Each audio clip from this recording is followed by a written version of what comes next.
Welcome to the last breakfast. Please enjoy the video. You start by confirming what each axis shows: temperature on the x-axis and solubility, G per 100 G solvent, on the y-axis. Once done, make sure units match your conditions. Convert if necessary. Next, find the curve for your specific solute or plot your experimental point. You need that baseline to compare.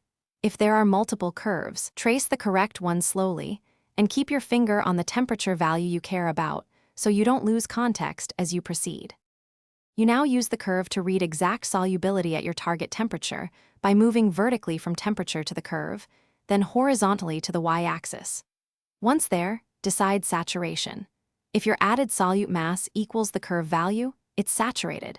Less means unsaturated. More indicates supersaturated or excess precipitate.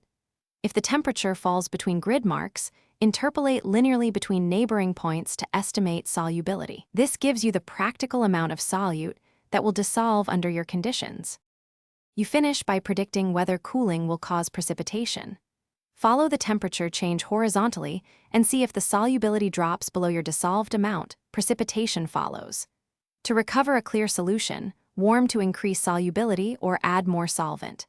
If results don't match expectations, troubleshoot.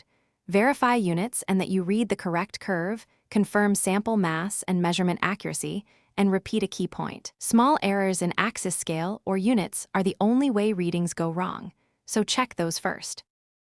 Thanks for watching. If this was helpful, leave a like and consider subscribing. See you next time.